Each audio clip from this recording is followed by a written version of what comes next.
నమస్తే ఫ్రెండ్స్. ప్రొద్దుటే లేచానండి 4:30కి. లేచి ముందు ఇల్లంతా తుడిచేసాను. ఆ తర్వాత ముందు సింహద్వారం మనకు ఉంటుంది కదండి, అక్కడ కంపల్సరిగా రోజు తుడిచేసి మనం ఇలా పిండి ముగ్గు పెట్టుకుంటే ఇల్లు ఒత్తినా వత్తకపోయినా మనకి ఇల్లంతా శుభ్రం చేసుకునే ఫలితం ఉంటుందండి మనకి. దర్వాజా నుంచే కదండి ఏవైనా సరే మనకి ఆహ్వానము. అందుకని శుభ్రం చేసుకొని ఇలాగా ముగ్గు పెట్టుకోండి తప్పనిసరిగా. అలాగే గుమ్మం ముందు కూడా నేను ముగ్గులే పెట్టుకుంటానండి.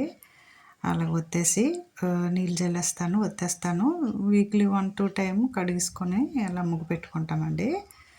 అలా చేసుకోండి. మన ఇల్లు మనము కూడా మంచిగా ఉంటాము. ఉదయాన్నే ఆ పని చేయడానికి ఓపిక అయితే ఉండాలండి. లెగవాలి, వేగము లేచి శుభ్రం చేసుకోవాలి. వేకువజామున ఇలా చేయడం వల్ల మనకి మంచి పాజిటివ్ ఎనర్జీ వస్తుందండి. హెల్త్ కూడా చాలా బాగుంటుంది. చూసారా, ఒంగోని అలా ముగ్గు పెడుతున్నాం కదా, మనకి బ్యాక్ పెయిన్ అలాంటివి ఏమి కూడా రావండి. ఈ పెద్దలు ఎందుకు పెట్టారండి ఇవన్నీ? హెల్త్ పరంగా కూడా చాలా మంచిది మన ఆడవాళ్ళకి. అలాగే శుభ్రం చేశాక ముగ్గులు పెట్టుకోండి, ఎంతో పాజిటివ్ అనిపిస్తుంది మనకి. చీకటిగా ఉందండి, ఇంకా నేను చూస్తున్నాను, అలాగా మీకు చూపిస్తున్నాను చీకటిగా ఉందని. అలాగే నెక్స్ట్ ఇల్లు ఒత్తున్నానండి. అలాగే రోజు దర్వాజా శుభ్రం చేసుకుంటాను. ఇంకొక రోజు అండి ఇల్లు ఒత్తుకుంటున్నాను, రోజు తప్పించి రోజు అలాగా. ముందు మేము చదువుకున్న రోజుల్లో అయితే ఏ పని చేసేవాళ్ళం కాదండి. అమ్మ చేస్తుంటే మా పని ఏదో మా సరదాలు, మా చదువులు ఇవే మేము చూసుకునేవాళ్ళమి. ఇప్పుడు తెలుస్తుంది ఇలా చేసుకోవడంలో ఎంత కష్టమో. హెల్ప్ చేసేవాళ్ళు ఉంటే చాలా హ్యాపీ అనిపిస్తుంది. అలాగని ఆశించకూడదండి. నేనైతే చేస్తారు ఎవరు అని ఎప్పుడూ అనుకోను. చక్కగా ఇలాగ నా పని నేను చేసుకుంటాను. ఓపిక అలాగ వచ్చేస్తుందండి మనకి చేస్తూ ఉంటే. అంతేకాదండి ఫ్రెండ్స్, మాది కొంచెం హౌస్ కూడా కొద్ది పెద్దది. అందుకని అలా చేస్తూ ఉంటే కష్టమేమి అనిపిస్తుందండి. ఒక్కోసారి అనిపించినా మనం కాకపోతే ఎవరు చేస్తారు, చేసుకుందాము అని ఒక మైండ్కి అనిపించింది అనుకోండి, ఇంకా అలా చేసుకెళ్ళిపోవడమేనండి. నెక్స్ట్ గిన్నెలు అవి వాష్ చేస్తున్నానండి.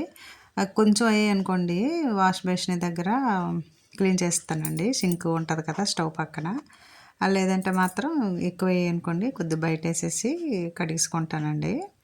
అయితే ఇంకేంటంటే, మా ఫ్రెండ్స్ చూస్తుందండి నేనేం చేస్తున్నానా ఏంటా అని, అక్కడికి వచ్చి చూస్తుంది. అలాగని దాంతో మాట్లాడుతూ పని చేస్తున్నానండి. ఇంట్లో ఎవరు లేకపోయినా మా ఫ్రెండ్స్ నాకు తోడు ఉంటుందండి. ఇంకా అలా చేసేస్తున్నాను. అలాగే ఒక మంచి మాట మనం చెప్పుకుందాము. మనం ఇలాగా ఉంటాం కదండి, ఎప్పుడు మన మాట చివరో, అలాగే ఎప్పుడు మనకి ఆఖరి రోజు అనేది మనకి ఎవ్వరికీ తెలియదు కదండి.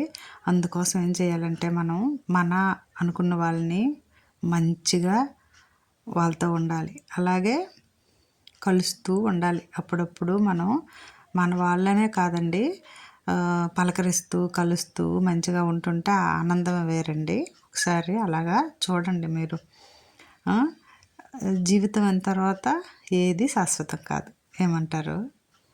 అలాగే అండి, నేను పూజ అలాగే చేసుకుంటాను. ప్రొద్దుట లేచాను కదండి, ఆ పనులు చేస్తూ తర్వాత పూజ చేసుకుంటానండి. ఆకలి అనిపించదు, ఏమనిపించదండి. ఆ పూజ చేసుకొని దీపారాధన అంతా అయిపోయిన తర్వాత అప్పుడు ఇంకా ఎవరు పనులకు వాళ్ళు వెళ్ళిపోతుంటారు కదా. పాప కాలేజు, పిల్లలు ఎవరి పనులలో ఉంటే ఇంకా నేను మా ఫ్రెండ్స్తో మాట్లాడుతున్నాను. అది అస్సలు తినట్లేదండి ఫుడ్డు సరిగా. అది ఏమమ్మా తినవు, నువ్వు తినాలి కదా అని దాంతో మాట్లాడుతూ నేను తింటున్నానండి. తను మాత్రం తినట్లేదు. అయితే ఈరోజు ఏంటంటే స్పెషల్ పెరుగన్నం, ఉలవచారు అండి.